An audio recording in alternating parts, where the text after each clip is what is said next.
Hello everyone, welcome back to my channel Arsar classes. So दोस्तों, please come to the question number 5. Read it guys. Prepare a double column cash book with cash and bank column with the following particulars. Give a heading. Sums number 5.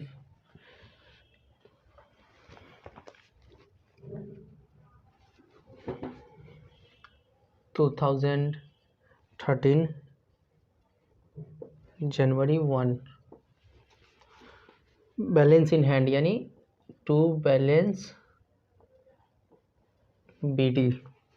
Cash में कितना है पहले से 400 और bank में 7600 पहले से है. ठीक है. Received commission by cheque. अब कमीशन रिसीव किए हैं चेक के through. To commission received account. Commission receive कर रहे, रुपया आ रहा है आपके पास, रुपया आ रहा है तो डेबिट साइड में होगा. और कहाँ पे पेड इनटू बैंक, बैंक में डिपॉजिट कर दिए 1000 तो बैंक कॉलम में आएगा. 7 तारीख को purchase goods and paid by cheque. Goods purchase किए 7 तारीख को और पेमेंट चेक के थ्रू किए यानी बैंक घटेगा. 2013 अप्रैल 7 by purchase account. By purchase account 2500 घटा दीजिए. Bank. Due from bank for office use. Bank से विड्रू कर रहे हो ऑफिस यूज़ के लिए. तो 9 तारीख को देखिए बैंक से विड्रू कर रहे हैं यानी ये भी कॉन्ट्रा एंट्री हो जाएगा. तो सबसे पहले डेट लिखिए, एंट्री पास कीजिए. बैंक से पैसा विड्रू कर रहा है तो आपके पास क्या आ रहा है, कैश आ रहा है. तो by cash account, cash account debit to bank account 4000. यहाँ पे बैंक है तो कैश में 4000 आएगा और यहाँ पे कैश है तो बैंक में 4000 आएगा.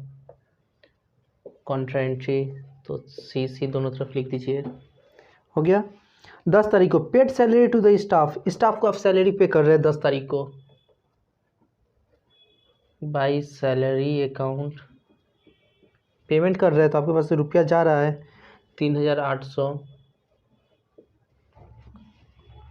Due cash for personal use. Personal use को सर्कल कीजिए आप लोग.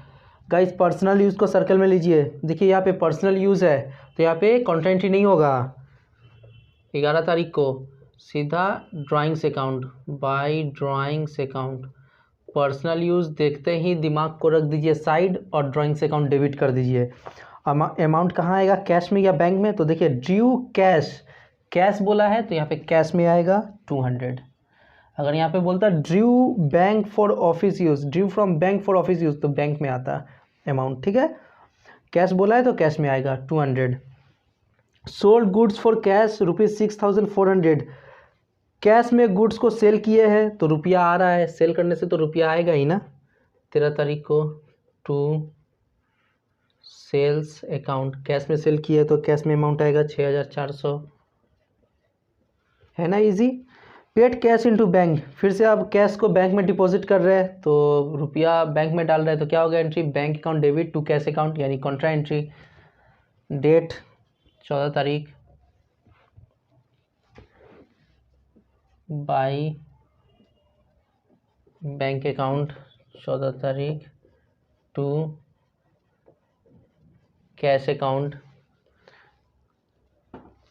6000. कैश है तो बैंक में आएगा 6000 और बैंक है तो कैश में आएगा. Contra entry CC. हो गया. Next, discounted a bill of ₹200 from the bank for 190 का बिल डिस्काउंट करा है.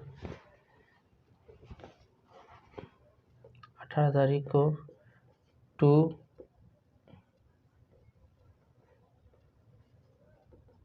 बिल डिस्काउंटेड अकाउंट इसको ऐसे ना लिख करके लोग कंफ्यूज हो जाइएगा, अच्छा से लिखते रहे। Bill discounted account, bill discount किए हैं तो ये तो बैंक में ही आएगा। 23 तारीख को देखिए, बी दास अ कस्टमर पे डायरेक्टली इनटू बैंक। बी दास एक आपका कस्टमर है, वो आपको डायरेक्टली बैंक में पेमेंट कर दिया है, तो आपके पास रुपया आ रहा है 23 तारीख को, किससे? To B Das account. B Das account से आपके पास पैसा आ रहा है और वो बैंक में ही डायरेक्टली आपको पेमेंट कर दे रहा है, तो बैंक अकाउंट बढ़ेगा। Bank remitted to insurance company for premium under standing order. आपका जो इंश्योरेंस कंपनी है ना, आप जो इंश्योरेंस प्रीमियम जो आप पे करते हो डायरेक्टली आपका बैंक से ही पेमेंट कट गया रुपया, तो रुपया तो जा रहा है, आएगा क्रेडिट साइड में, और अमाउंट कहाँ आएगा? बैंक में, क्योंकि डायरेक्टली बैंक से ही कट जा रहा है, बैंक से ही पेमेंट हो गया आपका। बाई इंश्योरेंस कंपनी अकाउंट 200, ठीक है। Bank deducted bank charge, bank charges ले रहा है, तो रुपया जा रहा है इधर में ही आएगा, बाई बैंक चार्जेस अकाउंट, और बैंक चार्जेस काट रहा है बैंक वाला, तो ये तो ऑब्वियसली बैंक से ही डिडक्ट होगा, तो बैंक घटाएंगे। अलाउड इंटरेस्ट ऑन डिपॉजिट, आप जो डिपॉजिट करते हैं ना बैंक में, जो पैसा रखते हैं डिपॉजिट के ऊपर आपको इंटरेस्ट मिलता है, तो इंटरेस्ट आपके लिए इनकम है, तो रुपया आ रहा है आपके पास बैंक में, तो इस साइड में डेबिट साइड में आएगा टू इंटरेस्ट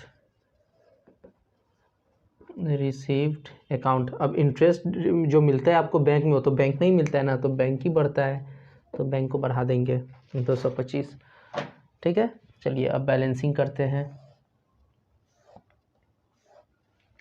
जगह कम है तो थोड़ा हम एडजस्ट कर रहे हैं। सबसे पहले क्रेडिट साइड को ऐड करेंगे, सॉरी डेबिट साइड को ऐड करते हैं ना, डेबिट साइड को 400, फिर 4000 ऐड 6400, नया 10800, 10800 इधर भी लिखे 10800, माइनस 3800, 200, 6000, तो 800 मेरा बैलेंसिंग आया। अब बैंक के तरफ में ऐड करेंगे, पहले डेबिट साइड का 7600, फिर 1000 प्लस 6000 प्लस, फिर 190 प्लस, फिर 600 प्लस, फिर 225, 15615, 15615, इधर भी लिखेंगे 15615। अब माइनस करेंगे, उसके बाद लेस 2500, लेस 4000, लेस 200, लेस 25, 8890 आ गया। बाई बैलेंस CD अप्रैल 30, अच्छा अप्रैल में तो 31 तो आता नहीं है, यहाँ पे गलत दिया हुआ है, इसको 30 कीजिए, यहाँ भी 30 होगा, अप्रैल में तो 30 तक ही होता है। चलिए अब ये आ जाएगा, अप्रैल के बाद मई 1 तारीख टू बैलेंस BD 800, जगह नहीं रहने से बहुत दिक्कत होता है, 800, अरे बाप रे रुकिए थोड़ा सा सही करना पड़ेगा, तो आपको लगेगा ये 800 की जगह पे 1800 लगेगा। 800 प्लस बैंक में 8890, ये आया। बाई बैलेंस CD 800 कैश में और 8890 बैंक में, और CD आया, जो CD आया वही BD आ गया 800 8890 बैंक में, ठीक है। मई 1 तारीख को, यानी नेक्स्ट डे में, इसका जो क्लोजिंग बैलेंस होता है यही नेक्स्ट डे का ओपनिंग बैलेंस हो गया, ठीक है। चलिए कंप्लीट है, कॉपी कीजिए। देखिए गाइस नरेशन आप लिखिएगा ज़रूर, ऐसा नहीं कि हम नरेशन नहीं लिख रहे थे, कि अगर हम नरेशन लिखते भी तो जगह नहीं होता, आपको हमको मिटाना पड़ता, मिटाना पड़ता, फिर नेक्स्ट पेज में लेकर जाना पड़ता, तो बैलेंसिंग करने में दिक्कत भी होता।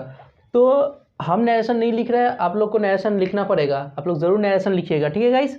चलिए कंप्लीट है, कॉपी कीजिए। कहीं पे अगर डाउट्स बच जा रहा होगा आप लोग को तो कमेंट करके बताइएगा। आशा करते हैं कि डाउट्स कोई बचेगा नहीं, इतना अच्छा से बेहतरीन तरीका से हर एक एंट्री को, हर एक ट्रांजेक्शन को एक्सप्लेन कर रहे हैं, तो आपका डाउट्स कुछ बचेगा नहीं। बट फिर भी अगर कोई बच जाता है कोई डाउट तो आप कमेंट कीजिए, और नहीं भी बचता है डाउट्स तो भी कमेंट करके बताइए मेरे को, ठीक है गाइस। चलिए कॉपी कीजिए।